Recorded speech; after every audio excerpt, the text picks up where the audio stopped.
Good evening everyone. Welcome to 585 ఐదు super exclusive వార్తలు. ఐదుగురు న్యూస్ ప్రెజెంటర్స్, ఐదుగురు రిపోర్టర్స్, 5 ప్లేసెస్ నుంచి 5 ground reports. Very special and super exclusive 585 ని ఇప్పుడు చూద్దాం.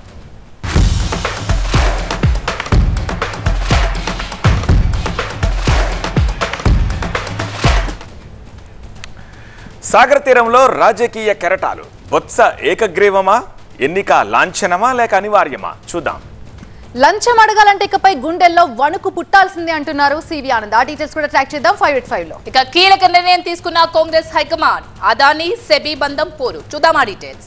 రైట్గా సిబిఐ చేతికి కోల్కతాలో జూనియర్ డాక్టర్ హత్య కేసు వెళ్ళింది. దీని డెడ్ లైన్ కంటే ముందే హైకోర్టు నిర్ణయం తీసుకుంది. దీని మీద డీటెయిల్స్ తెలుసుకుందాం. రైట్గా మరొక ఎక్స్క్లూజివ్ వార్త. ఆదిలాబాద్ మొత్తం పడకేసింది. విష జ్వరాలతో అల్లాడిపోతోంది ఆదిలాబాద్ జనం. డీటెయిల్స్ తెలుసుకుందాం ఇవాళ 585 లో.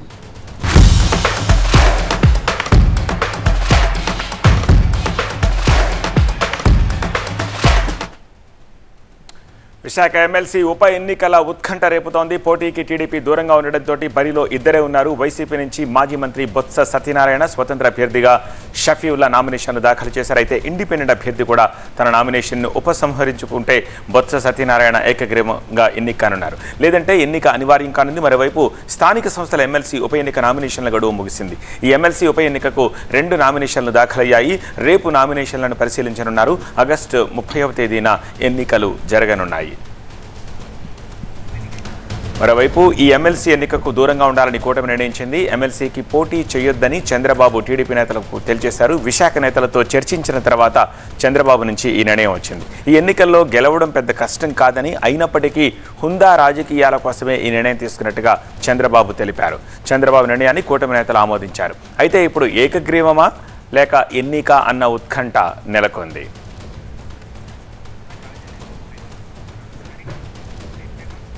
మా ప్రతినిధి ఖాజా విశాఖ నుంచి మరింత సమాచారం అందించేందుకు లైవ్లో సిద్ధంగా ఉన్నారు.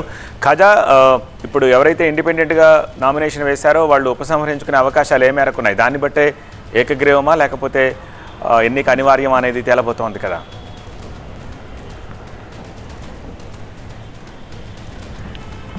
ఖచ్చితంగా మీరు చెప్పినట్టుగానే ఇద్దరు నామినేషన్లు ఇప్పటి వరకు వేశారు. అయితే ఎన్నికకు సంబంధించి నామినేషన్ల గడువు కూడా ఈరోజు మధ్యాహ్నం 3 గంటలతో ముగిసింది. దీంతో నిన్న ఒక్కరోజే 2 నామినేషన్లు దాఖలయ్యాయి. అది ఈ 4 రోజుల్లో కూడా నామినేషన్ల ప్రక్రియ సమయంలో ఈ 2 నామినేషన్లు ఇప్పటివరకు దాఖలు కావడంతో ఇదే ఫైనల్గా, అంటే ఈరోజు 3 గంటల నుంచి ఈ నామినేషన్ల ప్రక్రియ గడువు ముగియడంతో 2 నామినేషన్ల వరకే దాఖలైనట్టు అధికారులు ధృవీకరించారు. ఒకటి వైసీపీ నుంచి మాజీ మంత్రి సీనియర్ నేత బొత్స సత్యనారాయణ బరిలో దిగ్గా, మరోవైపు స్వతంత్ర అభ్యర్థిగా షేక్ షఫీవుల్లా ఈ ఎమ్మెల్సీ ఉప ఎన్నికకు బరిలో ఉన్నట్టు తను కూడా నామినేషన్ దాఖలు చేశారు. అయితే రేపు 2 నామినేషన్ల పరిశీలన ఉంటుంది. ఆ తర్వాత ఎల్లుండి 15, 16 తేదీల్లో నామినేషన్లకు సంబంధించిన ఉపసంహరణకు ఒక గడువు ఉంటుంది. 2 రోజుల్లో ఎవరైనా ఒక నామినేషన్ ఉపసంహరించుకుంటే ఒక నామినేషన్ మాత్రమే అది ఉంటుంది. దీంతో అభ్యర్థి ఎన్నిక ఏకగ్రీవంగా అవుతుంది. అయితే ఇద్దరు కూడా బరిలో కొంటే ఖచ్చితంగా ఎన్నిక అనేది జరుగుతుంది. అయినప్పటికీ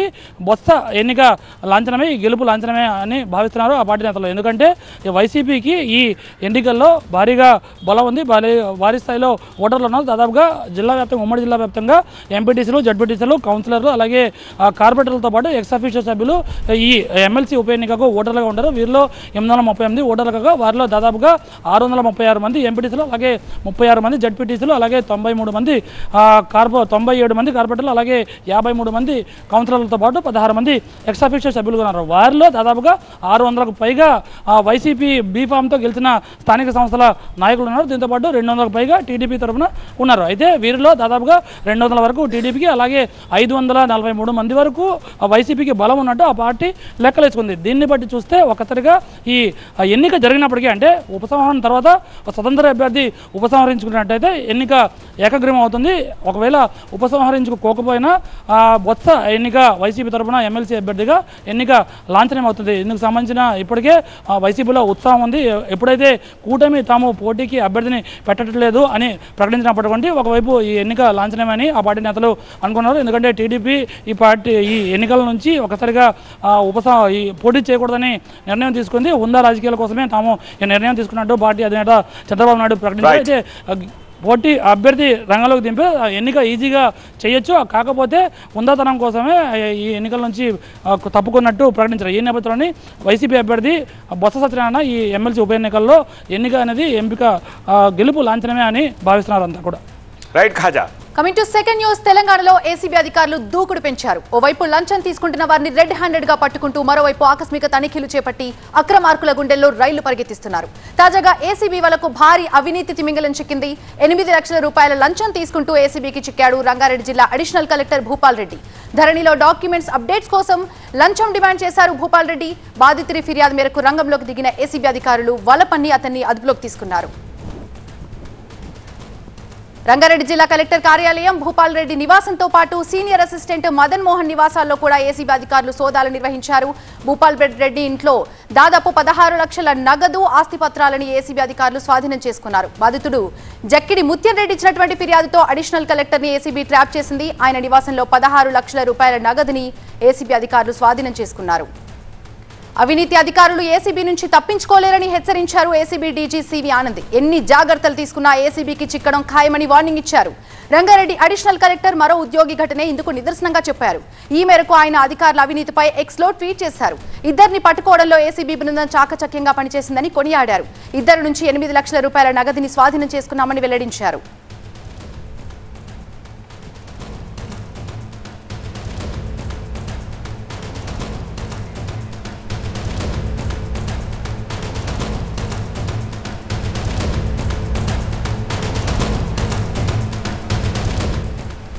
పూర్తి సమాచారం మా కరెస్పాండెంట్ ప్రణీత అందిస్తారు. ప్రణీత, తెలంగాణలో ఏసీబీ అధికారులు దూకుడు పెంచారు. అందుకు సాక్ష్యం మొన్న 6 కోట్ల రూపాయలు ఒక మున్సిపల్ అధికారి నుంచి కూడా రాబట్టిన విషయం మనకి తెలిసిందే. ఇప్పుడు ఏసీబీ అధికారులు ఇవాళ జరిపినటువంటి తనిఖీల్లో ఎలాంటి పత్రాలు స్వాధీనం చేసుకున్నారు, ఇంకా ఎంత మొత్తంలో రికవరీ చేశారు?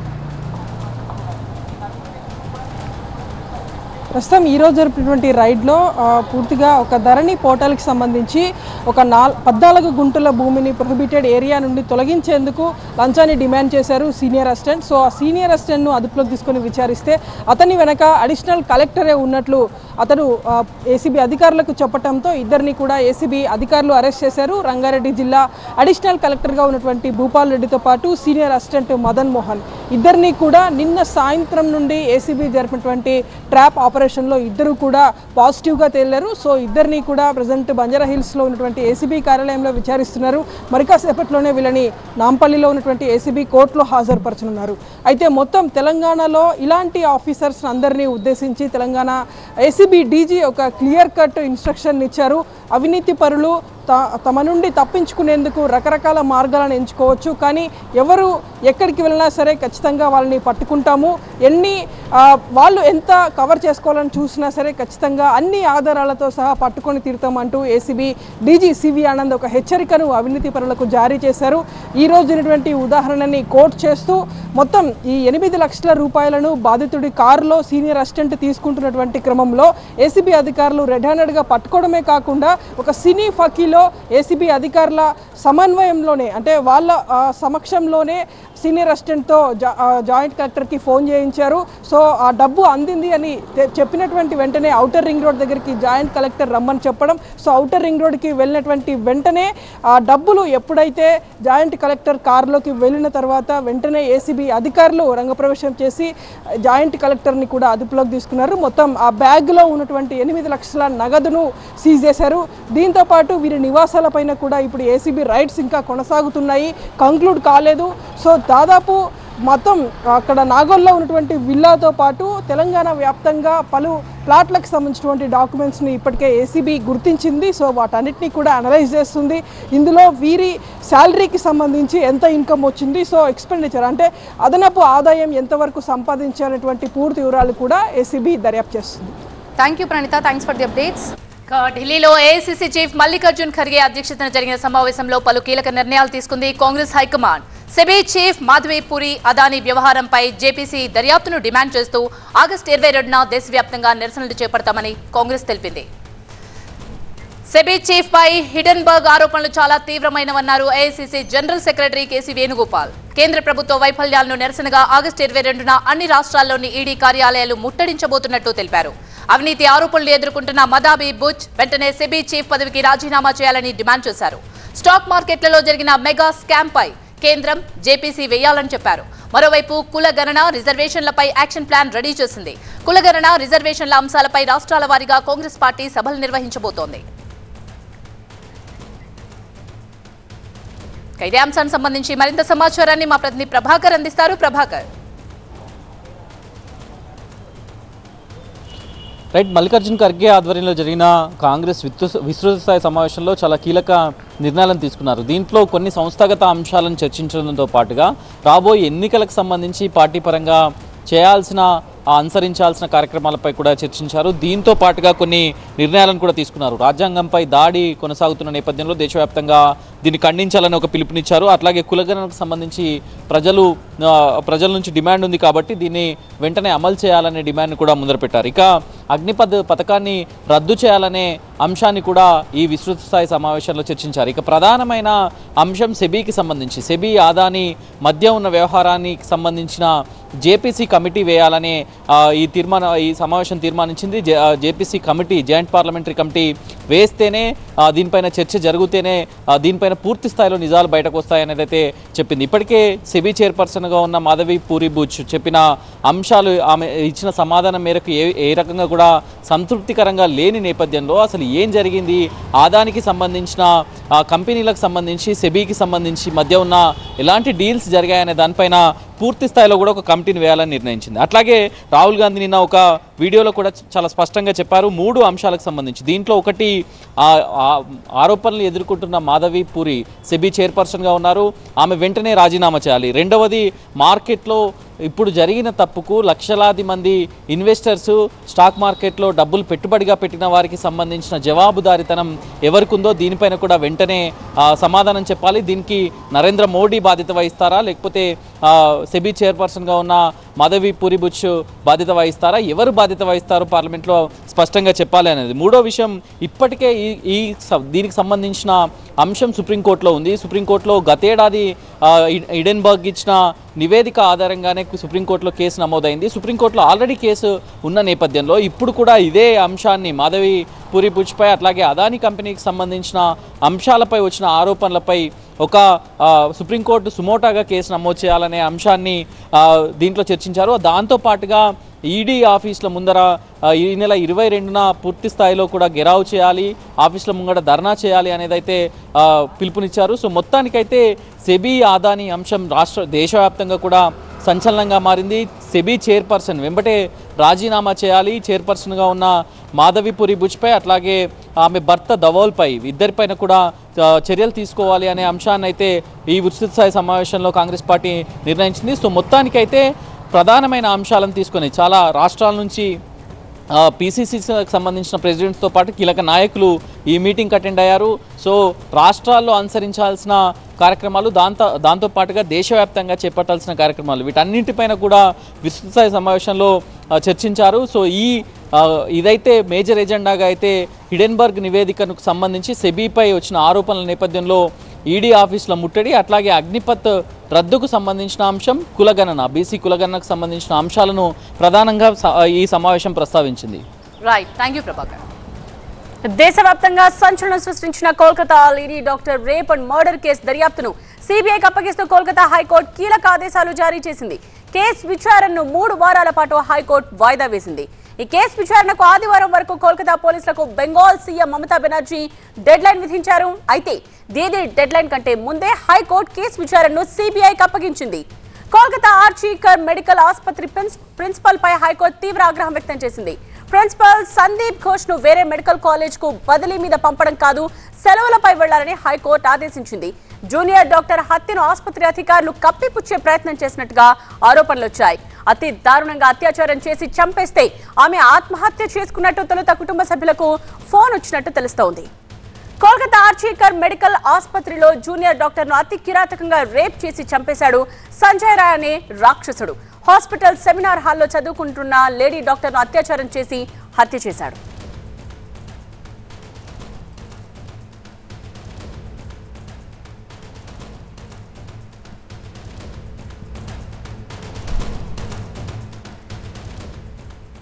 ఈ ఘటనపై డాక్టర్స్ దేశవ్యాప్తంగా ఆందోళన చేపట్టారు. ఎమర్జెన్సీ విధులను కూడా బహిష్కరించారు. ఢిల్లీ ఎయిమ్స్, లక్నోలో వైద్యులు ఆందోళనలను మరింత తీవ్రతరం చేశారు. నల్ల దుస్తులు ధరించి నిరసన తెలిపారు. ఇదే విషయానికి సంబంధించి పూర్తి అప్డేట్స్ మా ప్రతినిధి ఎలేందర్ అందిస్తారు. ఎలేందర్, కలకత్తా ఆర్జికర్ వైద్య కళాశాలలో డాక్టర్పై జరిగినటువంటి హత్యా ఉదంతం పైన దేశవ్యాప్తంగా ప్రకంపనలు సృష్టిస్తుందని చెప్పుకోవాలి. దీనికి సంబంధించి దేశవ్యాప్తంగా ఉన్నటువంటి వైద్యులంతా కూడా నిరసన బాట పట్టారు. ఇప్పటికే కొన్ని ఆసుపత్రులకు సంబంధించినటువంటి డాక్టర్స్ నిరసన కార్యక్రమాలు జరుపుతున్నారు. మరొక వైపు ర్యాలీలు, నిరసన ర్యాలీలు, సంఘీభావ ర్యాలీలు కూడా జరుపుతున్నటువంటి పరిస్థితి కనిపిస్తుంది. దేశవ్యాప్తంగా కూడా ఇదే పరిస్థితి కనిపిస్తుంది. నల్ల బ్యాడ్జీలతో ఇటు డ్యూటీలకు హాజరవుతూ ట్రీట్మెంట్ అందిస్తూనే ఈ అంశం సంబంధించి తీవ్రంగా వాళ్ళు నిరసిస్తున్నటువంటి పరిస్థితి కనిపిస్తుంది. వైద్యులు పూర్తి స్థాయిలో ఈ అంశం సంబంధించి ఎవరైతే దోషినారో తప్పకుండా కఠిన శిక్ష విధించాలి అని చెప్తూనే, అదేవిధంగా మాకు సరైన వసతులు కల్పిస్తే ఇలాంటి ఘటనలు జరిగేవి కావు అనేది వైద్యుల నుంచి వస్తున్నటువంటి మాట. ఈ అంశానికి సంబంధించి ఇప్పటికే కంపల్సరీగా సిబిఐకి అప్పగించి దర్యాప్తు జరిపించాలి అనేది వైద్యులు ముందు నుంచి కూడా కోరుతున్నటువంటి డిమాండ్. దీనికి సంబంధించి సిబిఐకి అప్పగిస్తూ కొద్దిసేపటి క్రితమే హైకోర్టు ఆదేశాలు ఇచ్చింది. 3 వారాల్లోపు దీనికి సంబంధించినటువంటి పూర్తిగా నివేదిక ఇవ్వాలి. అప్పటి వరకు ఈ కేసును వాయిదా వేస్తున్నట్టు కూడా హైకోర్టు ఆదేశాలు ఇచ్చింది. దీనికి సంబంధించి 3 వారాల్లోపు జరిగిన విషయం పైన సిబిఐ ఎంక్వైరీ చేసి రిపోర్టు అందజేయాలని చెప్పేసి కలకత్తా హైకోర్టు ఇప్పటికే ఆదేశాలు ఇచ్చింది. మరొక వైపు ఐఎంఏ ప్రతినిధులు, ఇండియన్ మెడికల్ అసోసియేషన్కి సంబంధించినటువంటి డాక్టర్స్ల బృందం ఇటు వైద్య ఆరోగ్య శాఖ మంత్రి జేపీ నడ్డాను కూడా కలవడం జరిగింది. ఈ అంశం పైన పూర్తి స్థాయిలో కఠినంగా శిక్షించాలి. అదేవిధంగా ఏదైతే ఎన్ఎంసీ గైడ్లైన్స్ ప్రకారం ఉన్నటువంటి రూల్స్ అండ్ రెగ్యులేషన్స్ ఏవైనాయో కొన్ని విషయాల్లో తప్పకుండా చేర్పులు చేయాల్సిన అవసరం ఉంది. అలా చేయకపోతే ఇలాంటి ఘటనలు జరుగుతూనే ఉన్నాయి. ఇక్కడ కలకత్తాలోనే కాదు, ప్రతి రాష్ట్రంలోనూ ఇలాంటి ఘటనలు జరుగుతూనే ఉన్నాయి. దేశవ్యాప్తంగా కూడా వైద్యులు పూర్తి స్థాయిలో ఈ అంశాన్ని నిరసిస్తున్నారు, వ్యతిరేకిస్తున్నారు. దాంతో పాటుగా నిరసన వ్యక్తం చేస్తున్నటువంటి సిచ్యువేషన్స్ కనిపిస్తున్నాయి. కాబట్టి ఈ అంశాన్ని త్వరగా పరిష్కరించాలనేది మాత్రం ఐఎంఏ ప్రతినిధులు వైద్య ఆరోగ్య శాఖ మంత్రిని కలిసి వినతిపత్రాన్ని ఇవ్వడం జరిగింది. ఓవరాల్గా ఈ అంశాన్ని చాలా వరకు సీరియస్గా తీసుకున్నారు వైద్యులు. ఈ అంశం పైన ఒక క్లియర్ కట్ సిబిఐ ఎంక్వైరీ జరిగి పూర్తి నివేదిక వచ్చి బాధ్యులపైన శిక్ష విధించకపోతే మాత్రం పరిణామాలు తీవ్ర స్థాయిలో ఉంటాయనేది మాత్రం వాళ్ళు హెచ్చరిస్తున్నటువంటి పరిస్థితి కనిపిస్తుంది. ఈ అంశంకి సంబంధించి జార్జికర్ వైద్య కళాశాల ప్రిన్సిపల్ ఇప్పటికే రిజైన్ చేయడం జరిగింది. ఈ అంశం పైన పూర్తిగా కొలికి వచ్చే వరకు కూడా వైద్యులంతా కూడా మేము నిరసన వ్యక్తం చేస్తూనే ఉంటాము. ప్రస్తుతానికైతే తెలంగాణలో రేపు ఈ అంశానికి సంబంధించి ఇప్పటివరకు నల్ల బ్యాడ్జీలతో విధులు నిర్వహించారు. రేపు ఎమర్జెన్సీ సేవలు మినహా మిగతా అన్ని సేవలు కూడా బహిష్కరిస్తున్నట్టు కూడా వైద్యులు చెప్తున్నటువంటి పరిస్థితి కనిపిస్తుంది. ఈ అంశం పైన త్వరగా ఒక కొలిక్కి రావాలి, దీనిపైన చర్యలు తీసుకోవాలి, బాధ్యులపైన చర్యలు తీసుకోవాలనేది మాత్రం వైద్యులు దేశవ్యాప్తంగా డిమాండ్ వినిపిస్తున్నటువంటి పరిస్థితి కనిపిస్తుంది. Thank you Elender. రైట్, ఇక ఆదిలాబాద్ జిల్లాకు జ్వరం వచ్చింది. ఇక్కడ అక్కడ అని తేడా లేకుండా ఇంటింటా విష జ్వరాలు, సీజనల్ వ్యాధులతో జనం సతమతమవుతున్నారు. ప్రభుత్వ ప్రైవేట్ హాస్పిటల్స్ లో బాధితుల సంఖ్య పెరుగుతోంది. జిల్లా వ్యాప్తంగా దాదాపు 2000 మందికి పైగా వైరల్ ఫీవర్లతో బాధపడుతున్నట్లు వైద్యాధికారులు తెలిపారు.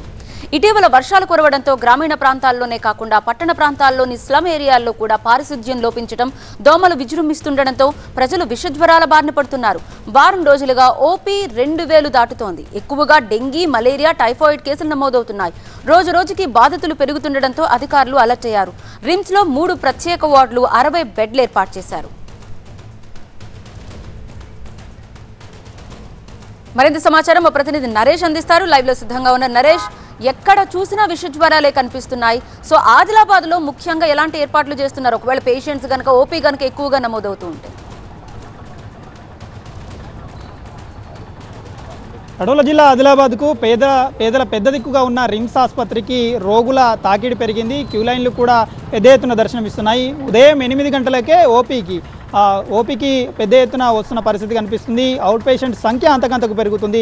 3 రోజులుగా 2000 దాటి రికార్డు స్థాయిలో రోగులు వస్తున్నారు. ఇందులో డెంగ్యూకు సంబంధించి, మలేరియా, టైఫాయిడ్కు సంబంధించిన విషజ్వరాలతో బాధపడుతున్న వాళ్ళే వస్తున్నారు. అందులోనూ చిన్నపిల్లలకు ఎక్కువగా మలేరియా, డెంగ్యూ సోకుతుంది. ఆ కారణంగా ఇన్పేషెంట్ల సంఖ్య కూడా పెరుగుతుంది. ఇప్పటికే 900 బెడ్తో ఉన్న రిమ్స్ ఆసుపత్రుల్లో బెడ్లన్నీ నిండుకున్నాయి. దీంతో అదనంగా 3 వార్డులు ఏర్పాటు చేసి ఒక్కొక్క వార్డులో 20 బెడ్లు ఏర్పాటు చేసి 60 బెడ్లతో ప్రత్యేకమైన వార్డును ఏర్పాటు చేశారు. డెంగ్యూకు సంబంధించి 20 బెడ్లతో ఒక వార్డును ఏర్పాటు చేశారు. మలేరియా, టైఫాయిడ్కు సంబంధించి, విషజ్వరాలకు సంబంధించి పెడియాట్రిక్ వార్డులో మరో 40 బెడ్లను ఏర్పాటు చేసిన పరిస్థితి కనిపిస్తుంది. ఇటు ఏజెన్సీ ప్రాంతంలో ఏ గూడాన్ని చూసినా కూడా మంచం పట్టే కనిపిస్తుంది. ఏజెన్సీ గూడాల్లో, పల్లెల్లో, పట్టణాల్లో కూడా పారిశుద్ధ్యం పూర్తిగా లోపించడంతో మలేరియా, డెంగ్యూ, విషజ్వరాలు అయితే ప్రబలుతున్నాయి. ఈ విషజ్వరాల తాకిడి కారణంగా రిమ్సే కాదు ప్రైవేట్ ఆసుపత్రులు కూడా కిక్కిరిసి కనిపిస్తున్నాయి. అటు అస్మాబాద్ నుంచి మొదలు పెడితే నార్నూరు, ఇంద్రవెల్లి, ఊట్నూరు ఈ ప్రాంతాల నుంచి పెద్ద ఎత్తున రిమ్స్కు రోగులు వస్తున్నారు. మరోవైపు మహారాష్ట్ర సరిహద్దు ప్రాంతంగా ఉంది. మహారాష్ట్ర సరిహద్దు ప్రాంతంలోని యావత్మాల్ జిల్లా నుండి కూడా పెద్ద ఎత్తున పేదలు రిమ్స్ ఆసుపత్రికి వస్తున్న పరిస్థితి కనిపిస్తుంది. ఆ రిమ్స్ ఆసుపత్రిలో తాకిడి పెరుగుతుంది. దీని కారణంగా ప్రత్యేకమైన ఏర్పాట్లు చేస్తున్నామని ఇప్పటికే రిమ్స్ డైరెక్టర్ జయసింగ్ రాథోడ్ చెప్పిన పరిస్థితి కనిపిస్తుంది. ఓవరాల్గా రిమ్స్ ఆసుపత్రిలో ప్రత్యేకమైన బెడ్లు ఏర్పాటు చేసి ప్రత్యేకమైన చికిత్సలు అయితే అందిస్తున్నారు. ఓవరాల్గా ఇన్పేషెంట్ల సంఖ్య పెరుగుతుంది. మనతో పాటుగా రిమ్స్ డైరెక్టర్ జయసింగ్ రాథోడ్ కూడా ఉన్నాడు. ఎట్లా ఉంది అంటే ఇప్పటికే రిమ్స్కు వస్తున్న పేషెంట్ల సంఖ్య పెరుగుతుంది. ఆ ఇన్పేషెంట్లకు వస్తున్న బెడ్ల కొరత కూడా ఉన్నట్టుగా ఉంది.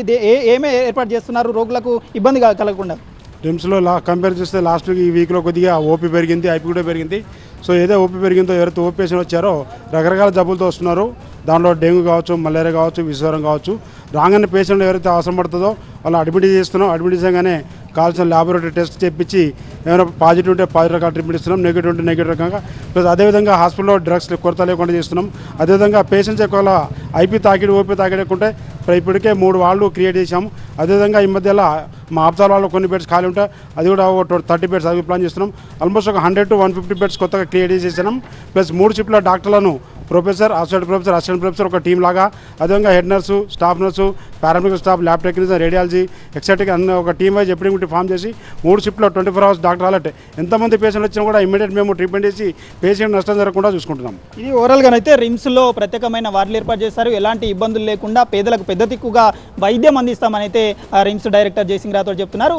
ఆ బెడ్ల కొరత కూడా లేకుండానైతే చూస్తున్న పరిస్థితి కనిపిస్తుంది. కానీ రోగుల సంఖ్యనైతే అంతంతకు పెరుగుతుంది. అందుకు ప్రధాన కారణం పారిశుద్ధ్యం లోపించడం కారణంగా, విషజ్వరాలు ప్రబలం కారణంగా రిమ్స్కు వస్తున్న రోగుల సంఖ్య పెరుగుతున్న పరిస్థితి అయితే ఉంది. Thank you so much Naresh, details అందించినందుకు. ఇది ఇవాల్టి 585 బ్రేక్ తర్వాత స్టోరీ గేట్. చూస్తూనే ఉండండి TV9.